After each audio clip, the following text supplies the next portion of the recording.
এভারকেয়ার হাসপাতালের নিবিড় পর্যবেক্ষণ কেন্দ্রে চলছে বিএনপির স্থায়ী কমিটির সদস্য মির্জা আব্বাসের চিকিৎসা। গতরাতে মস্তিষ্কে 2 দফা অস্ত্রোপচার করা হয়। তার অস্ত্রোপচার সফল হয়েছে বলে জানান কর্তব্যরত চিকিৎসকরা। এই মুহূর্তে তার শারীরিক অবস্থার খবরাখবর রাখছেন সহকর্মী মাহিলা ইসলাম। এভারকেয়ার থেকে যুক্ত হচ্ছেন আমাদের সাথে। মাহিলা, কেমন আছেন বিএনপি নেতা মির্জা আব্বাস এবং চিকিৎসকরা কি বলছেন? সবশেষ পরিস্থিতি কি, সবশেষ তার শারীরিক পরিস্থিতি কেমন জানিয়েছেন আমাদেরকে জানাবেন।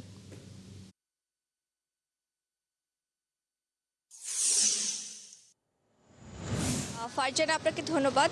যেমনটি বলছিলেন, বিএনপি স্থায়ী কমিটির সদস্য এবং প্রধানমন্ত্রী তারেক রহমানের রাজনৈতিক উপদেষ্টা মির্জা আব্বাস তিনি গুরুতর অসুস্থ অবস্থায় গত বুধবার মধ্যরাতে জ্ঞান হারিয়ে যান। তখন তিনি বুধরাতে এভারকেয়ার হাসপাতালে ভর্তি হন। এরপর থেকে তার শারীরিক অবস্থা বেশ অবনতি হলে তার একটি অস্ত্রোপচার করা হয় মস্তিষ্কে। তখন ধরা পড়ে যে তার ব্রেন রক্ত জমাট বাঁধেনি, তবে ব্রেন স্ট্রোক করেছিল।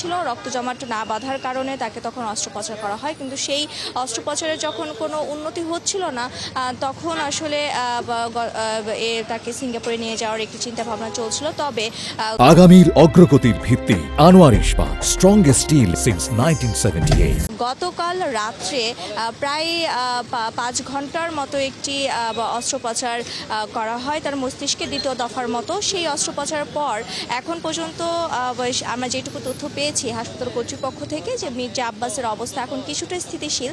তবে আজ তার একটি সিটি স্ক্যান হওয়ার কথা রয়েছে, তবে কখন হওয়ার কথা রয়েছে সেটি এখন পর্যন্ত আমরা জানতে পাইনি। তবে আজ একটি সিটি স্ক্যান করা হবে এবং এর পরবর্তীতে জানানো হবে যে মির্জা আব্বাস আসলে এখন কতটুকু আশঙ্কা মুক্ত এবং এখন তার শারীরিক অবস্থা কতটুকু ভালো।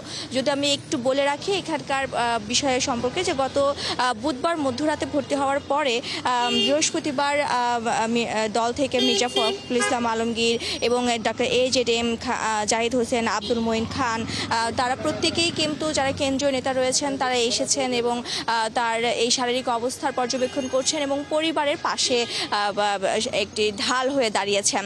এবং আমরা যেটি জানতে পেরেছি যে মির্জা আব্বাসের যে মেডিকেল বোর্ড রয়েছে এই এভারকেয়ার হাসপাতালে, সেই মেডিকেল বোর্ডের সাথে কিন্তু সমাজ কল্যাণ মন্ত্রী এবং বিএনপির স্থায়ী কমিটির সদস্য ডক্টর AJM জাহিদ হোসেনও কিন্তু সমন্বয় করছেন। তিনি তাদের সাথে কথা বলছেন এবং চিকিৎসকরা কি সিদ্ধান্ত নিচ্ছেন সেই বিষয়ে তিনিও সমন্বয় করছেন, সে বিষয়ে খোঁজ খবর রাখছেন। এবং এখন এই মুহূর্তেই হাসপাতালের ভেতরে দলের সেরকম কাউকে দেখতে না পারলেও আমরা জানতে পেরেছি এখানে মির্জা আব্বাসের সহধর্মিনী আফরোজা আব্বাস এবং তার ছেলে মির্জা ইয়াসির আব্বাস তারা এখানে রয়েছেন।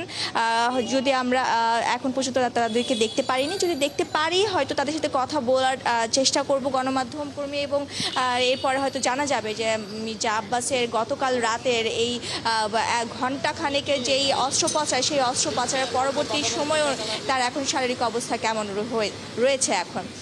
ফারজানা, এই হচ্ছে এভারকেয়ারের সামনে থেকে আমার কাছে তথ্য। মাহিলা, আপনি থাকুন সেখানে, পরবর্তীতে আমরা আপনার সাথে আবারও যুক্ত হব।